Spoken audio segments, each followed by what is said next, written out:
we start the program, please turn your cell phones off. And also, I've been asked to tell you that no flash for the photography. And so we're ready to start. Bueno, this is the Miztontli Showcase 2017. I don't know if everybody knows, but Miztontli means wildcats, baby wildcats, in the Nahuatl language. Okay? Anyway, hello everyone, and welcome to the 10th year anniversary of Miztontli Showcase. We want to thank you for upcoming tonight and for showing your support for our student club. Tonight we will be presenting dances from 5 states or regions from Mexico: Aguascalientes, Sinaloa, Nuevo León, Nayarit, and Jalisco. And I just wanted to say a brief note that I want to thank my students who asked me to MC for tonight, because my background is not really in Folklorico, but I wanted to tell you something very special about Folklorico. There's a woman out of El Paso, her name is Rosa Guerrero, and if you Google her name, you'll see who she is. She did a video called Tapestry 2, and it's an incredible story about the history of Folklorico. And in it, she speaks about how the whole world is related through Folklorico, through danza, and through the music. So it's really about, again, all of us being part of one humanity. You know, I know that in the Nahuatl language, the concept is called Sansetojuan, which means we are one, or nosotros somos uno. Okay? Anyway, so I believe we're ready to start with the danzas from Aguascalientes, and I should say that's where I was born, Aguascalientes. So let's see. The first dances that we'll be showcasing tonight are from the state of Aguascalientes, which is located in central Mexico, and whose name references the thermal waters of the region. Our first dance, Viva Aguascalientes, celebrates the culture, traditions, and people of the state. This will be followed by Pelea de Gallos, which translates into a cockfight or rooster fight, and which is one of the many events that occur in the state, especially during its famous Fiesta de San Marcos in April. In this dance, you will see 2 roosters fighting for the attention of the hen. However, only one of them will come out victorious. Listo.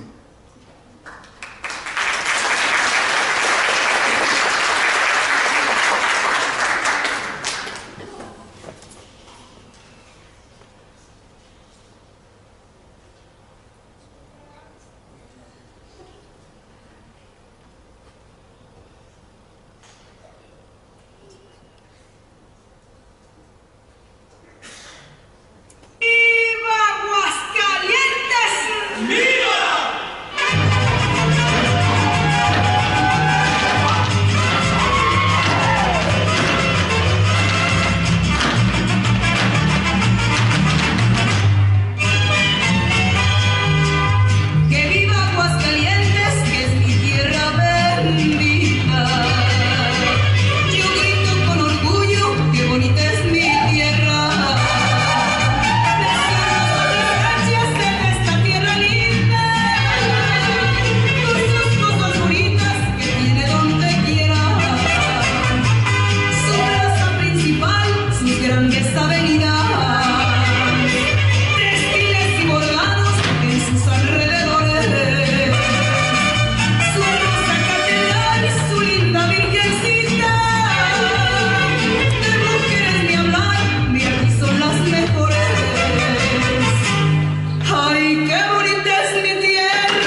bonito bravero, con sus chorros de dinero y los gritos del gritón, reposándonos el gusto, no se sienten ni las horas, con tequila y cantadoras, es un puro corazón.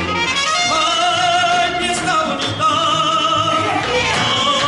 Hasta el alma grita, con todas sus fuerzas, ¡viva Aguascalientes Sur! ¡Viva! Que su feria es un primo.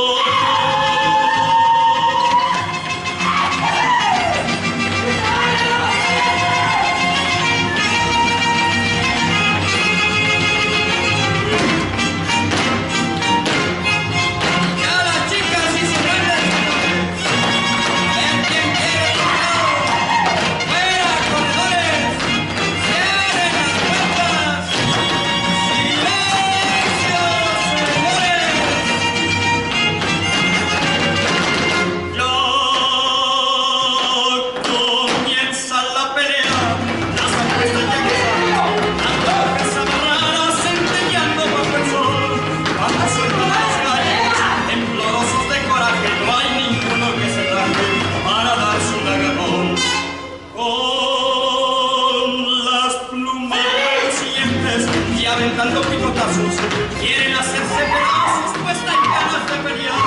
En el choque cae el tiro, sobre el suelo ensangrentado, ha ganado el morado, que se pone el a tocar. ¡Ay, fiesta bonita! Hasta el alma grita, con todas sus fuerzas, ¡viva Aguascalientes Sur!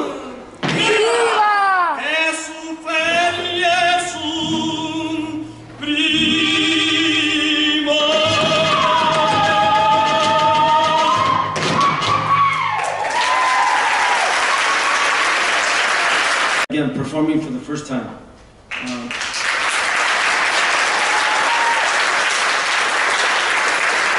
And the danzas they're going to do is Días Felices, Vuelva Paloma, and Chiclanera. Bueno.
hice la introducción en el idioma náhuatl.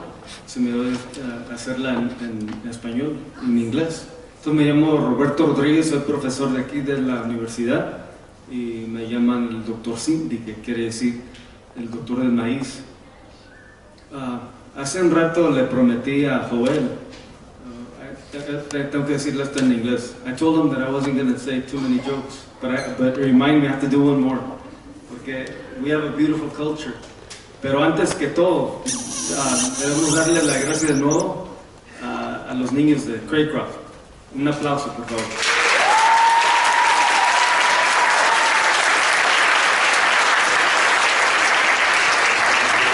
Y también por eso me dio la idea que tenía que contarles esto. No es broma, es lo que pasó cuando era niño, tenía 5 o 6 años. Porque cuando venimos de México, me acuerdo que la gente de aquí, de este país, no nos quería mucho. Y todos los días me llamaban o mojado o wetback. Y yo les pregunté a mis padres, les digo, oye, ¿por qué nos llaman así? Y me dicen, no se apuren, porque nosotros no cruzamos un mar para llegar aquí. Y esa es una idea que siempre debemos de recordar, que nosotros no somos extranjeros de estas tierras. Bueno. Y la prueba es esta cultura, la que están viendo ahorita. Entonces ahorita vamos al Nuevo León, como digo, está en inglés. Okay, our next dances are from the state of Nuevo León, which is a northern state that borders Texas. Dance styles are known as polkas, waltzes, and chotis, which have a strong German influence. This is due to the settling of the region by German immigrants. Some instruments you may hear include tuba and the accordion, which you're going to recognize. Some of the vestuarios parecen a vaqueros. Anyway, the dances, el circo, mezquitón y la evangelina. Bueno.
shawl like the Jalisco women wear. The women dance in the flamenco style with their arms held high, attached upper back, low side bends and twists, cross shoulder shrugs, and head tilts. Lastly, you will also see the men dance with the machetes, where they will be tossing and clinging them. So without further ado, here are the dances of Nayarit, El Buey, Limoncito, Los Burles, and Jarabe Nayarita. Oh, and I was also told to say that Nayarit has two different types of dances. One is indígena and mestizo. I believe this is the mestizo one. Thank you.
we began the program by saying this is the 10th annual, so today Joel Saldaña, I believe one of the original members, and he's the senior advisor for the group, is going to do a slideshow, the history of the group. Okay, so let's bring out Joel Saldaña.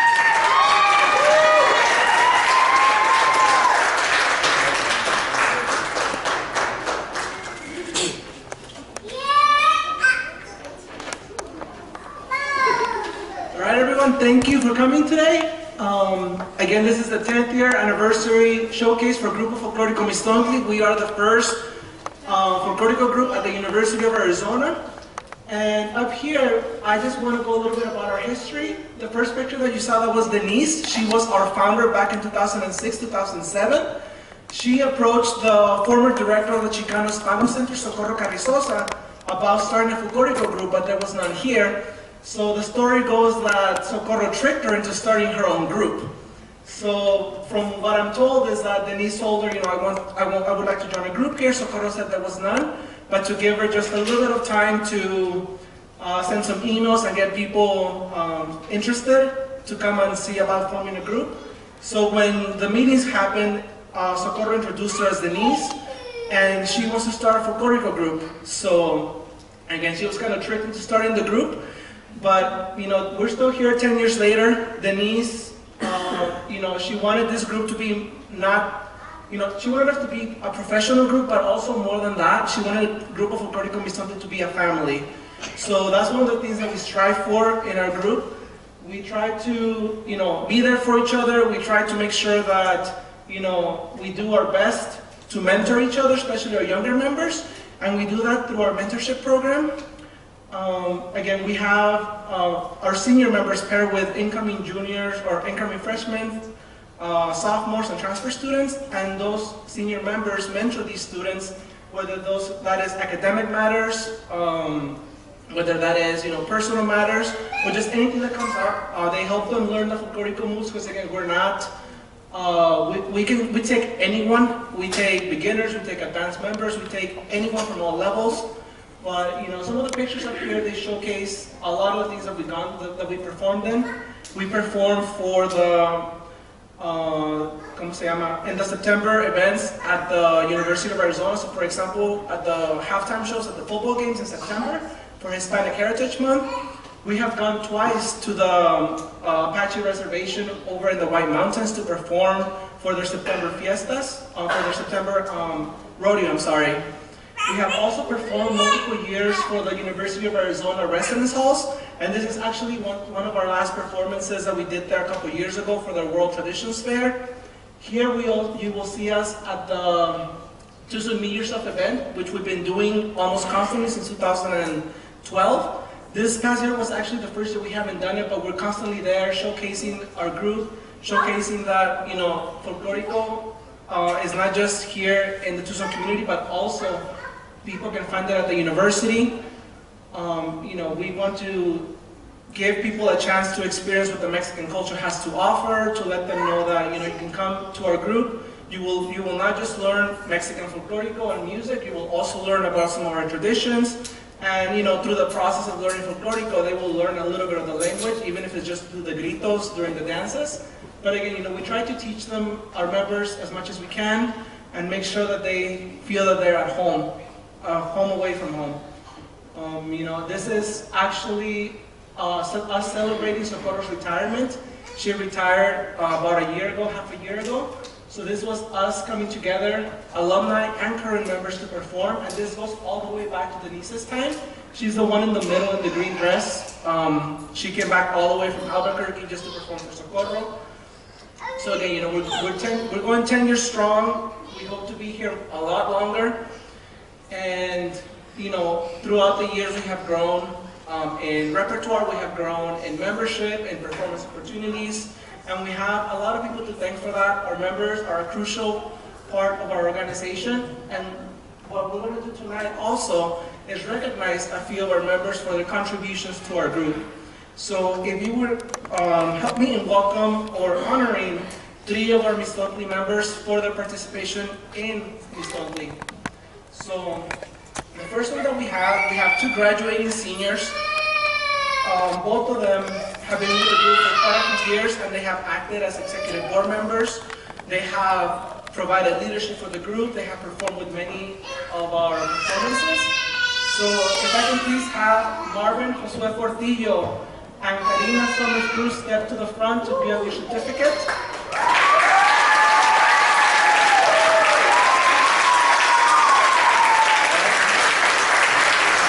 A little bit about Marvin.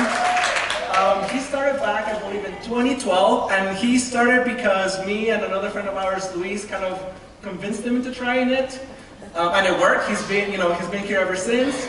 As you saw, he is a very accomplished dancer, and again, we're not a professional group, so we do our best to teach him as much as we can. But they're both very accomplished members. And then Karina, she joined, I believe, a year later. And again, she's also been part of our executive board. She has helped us with fundraisers, and both of them worked really hard on one of our fundraisers a couple years ago. Que era the one in April? Yeah, thank you, Spring Flame. So again, they've all done a lot of work for our group, so we want to recognize both of them because they're graduating with their bachelor's degrees. And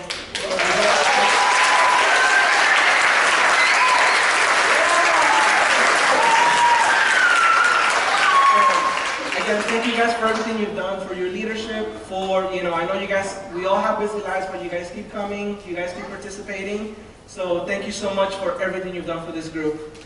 You have made everyone, Denise, and myself proud. So thank you for everything.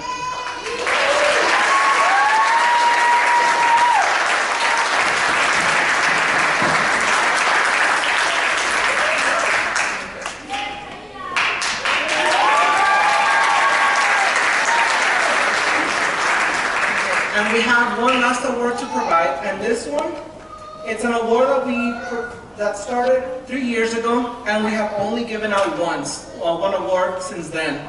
So this is a very special award. It's the highest honor that we can give to one of our members, and it is a Miztontli Service Award. And let me read you what it says so you have an idea of how much value it has. So this award recognizes folkloristas who have gone above and beyond in their efforts and dedication to accomplishing and furthering the mission of Grupo Folklorico Miztontli. Therefore, let it be known that this honor is hereby bestowed upon Andrea Milena Parver in recognition of her many years of service in which she has successfully led the group to expand its dance repertoire and performance opportunities. She revamped the recruitment, outreach, and fundraising efforts, and she coordinated the organization of this event, the 10th year anniversary Miztontli Showcase, which is the first time we have ever done this. We have tried to do this many times before, and we have never accomplished it until Andrea came into this group. So she has put a lot of effort, a lot of time, and a lot of emotion into this group. So please join me in honoring her with this award.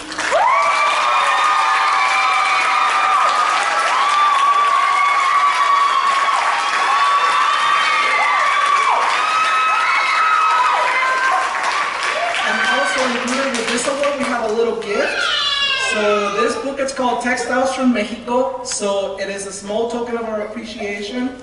So this, we don't know what we're going to do when you graduate, but we hope that you keep going with Folklorico. And this, will give you a little bit more knowledge about.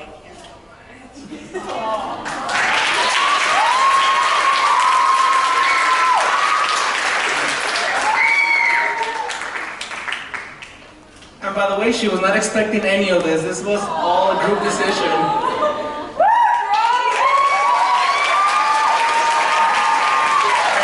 So just to end this, if we go on with the show, again, I just want to say that, Denise, she was the original founder. She started the group in 2007. I am not one of the original members. I came in 2009, but Denise was my mentor, and ever since she left a couple years ago, I have been, I guess, the most senior member of the group. So I know quite a bit of the history about a lot of things that have been going on. But, there comes a time when it has to get passed on to someone else. And I have to say that when I had to do that 3 years ago, I could not have done that. I could not have given the group to a better prepared group of people than the ones you see here on stage tonight.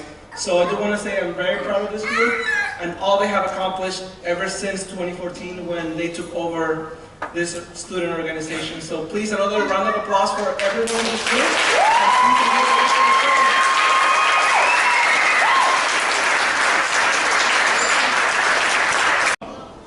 I'm part of a group called Calpoliteo Xicali, and I'm also a runner. And one of the things that we say about a person's character is that you judge them not by what they say, but by the footprints they leave behind. And I think the example that Joel and the ones that were just awarded have left an incredible legacy and beautiful footprint. So let's give them a hand again.